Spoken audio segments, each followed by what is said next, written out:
Assalamualaikum, hai apa kabar kalian? Semoga selalu dalam keadaan sehat dan bersemangat dalam belajar. Kembali lagi bersama Bu Ica dalam pelajaran matematika. Kali ini Bu Ica akan membahas materi baru yaitu statistika, penyajian data dalam diagram batang. Adapun kompetensi dasar yang akan kita capai yaitu menjelaskan data diri peserta didik dan lingkungannya yang disajikan dalam bentuk diagram batang. Selanjutnya, mengumpulkan data diri peserta didik dan lingkungannya dan menyajikan dalam bentuk diagram batang. Adapun tujuan pembelajaran kali ini yaitu siswa dapat membaca data dalam bentuk data tabel dan diagram batang. Selanjutnya, siswa dapat menyajikan data dalam bentuk data tabel dan diagram batang. Baiklah, langsung saja kita ke pembahasan ya. Mohon disimak baik-baik. Data. Apakah yang dimaksud dengan data? Data adalah keterangan yang dapat dijadikan dasar untuk membuat analisis atau kesimpulan.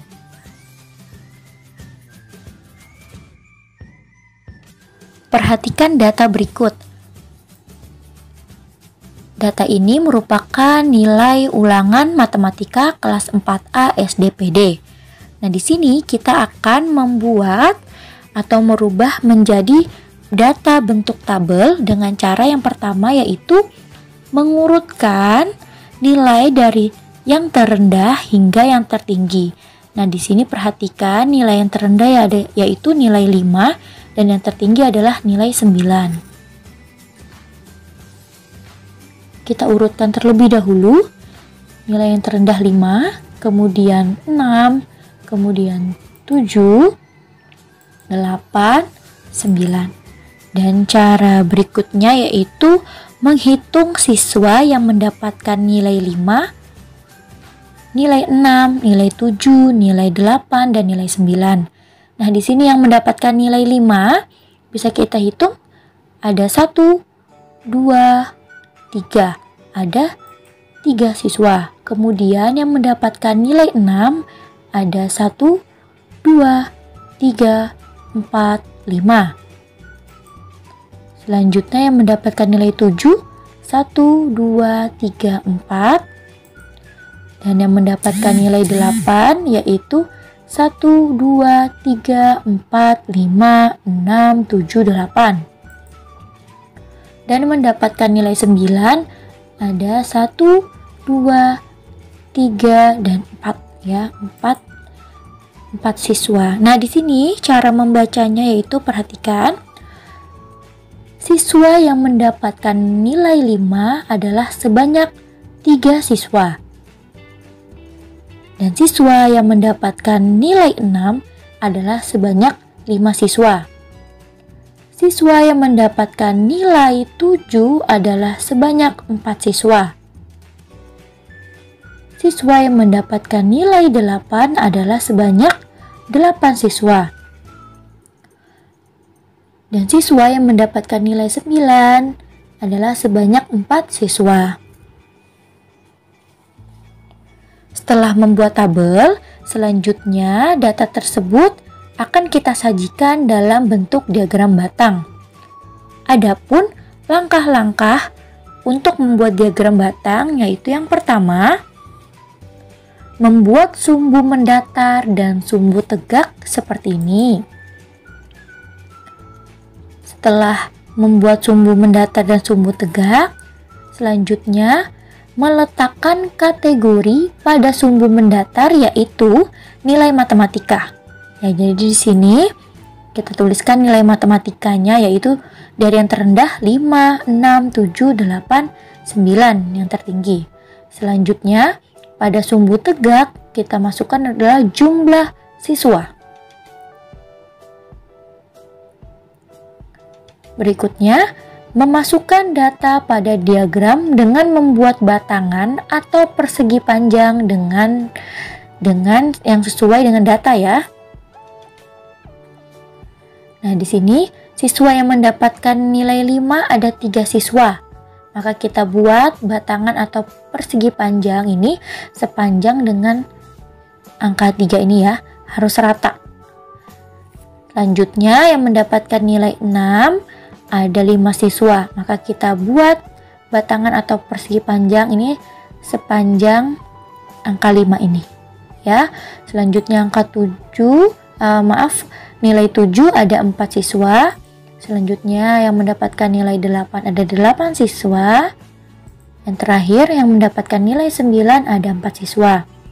Nah, di sini cara membaca diagram batangnya adalah siswa yang mendapatkan nilai 5 adalah sebanyak 3 siswa. Siswa yang mendapatkan nilai 6 adalah sebanyak 5 siswa. Siswa yang mendapatkan nilai 7 adalah sebanyak 4 siswa. Siswa yang mendapatkan nilai 8 adalah sebanyak 8 siswa. Dan yang terakhir adalah siswa yang mendapatkan nilai 9 adalah sebanyak 4 siswa. Selanjutnya contoh soal. Di ruang perpustakaan SD Patra Dharma terdapat papan pengumuman mengenai ketersediaan buku sebagai berikut. Pertanyaannya, buku yang paling banyak adalah buku. Nah, perhatikan pada tabel. Kita lihat di sini angka yang paling tertinggi atau ketersediaan buku yang paling banyak yaitu 100 ya. Ini buku pengetahuan sosial atau IPS. Maka buku yang paling banyak adalah buku IPS. Selanjutnya, jumlah buku cerita adalah titik-titik buku. Kita lihat pada tabel, jumlah buku cerita ada sebanyak 80 ya. Maka kita jawab 80 buku. Selanjutnya, jumlah buku matematika adalah titik-titik buku. Perhatikan pada tabel, buku matematika ada 65 buku ya. Maka kita isi di sini 65 buku. Selanjutnya, jumlah buku bahasa Indonesia adalah titik-titik buku. Jumlah buku bahasa Indonesia kita lihat di sini. Bahasa Indonesia 75 buku ya. Kita isi 75 buku. Selanjutnya, jumlah buku IPA adalah titik-titik buku. Jumlah buku IPA atau ilmu pengetahuan alam di sini adalah 90. Maka kita isi 90 buku. Selanjutnya, jumlah buku yang ada di perpustakaan. Berarti jumlah keseluruhan dari buku cerita, buku bahasa Indonesia, buku bahasa Inggris, matematika, IPA, dan IPS ya. Jumlahnya adalah 470 buku. 80, caranya ya 80 ditambah 75 ditambah 60, ditambah 65, ditambah 90, ditambah 100, jumlahnya adalah 470. Yang terakhir, buatlah diagram batang yang sesuai dengan data tabel berikut. Oke, perhatikan. Perhatikan diagram batangnya ya. Di sini, ketersediaan buku cerita di perpustakaan adalah sebanyak 80 buku ya. Sebanyak 80 buku. Kemudian ketersediaan buku bahasa Indonesia di perpustakaan adalah sebanyak 75 buku. Ketersediaan buku bahasa Inggris di perpustakaan adalah sebanyak 60 buku. Selanjutnya, ketersediaan buku matematika di perpustakaan sebanyak 65 buku ya. Kemudian ketersediaan buku IPA di perpustakaan adalah sebanyak 90 buku. Dan yang terakhir adalah ketersediaan buku IPS di perpustakaan adalah 100 buku. Cukup sekian pembahasan materi kali ini. Semoga kalian memahami apa yang sudah Ibu jelaskan tadi ya. Terima kasih anak-anak, tetap semangat belajar dan tetap jaga kesehatan ya. Ibu akhiri, wassalamualaikum warahmatullahi wabarakatuh.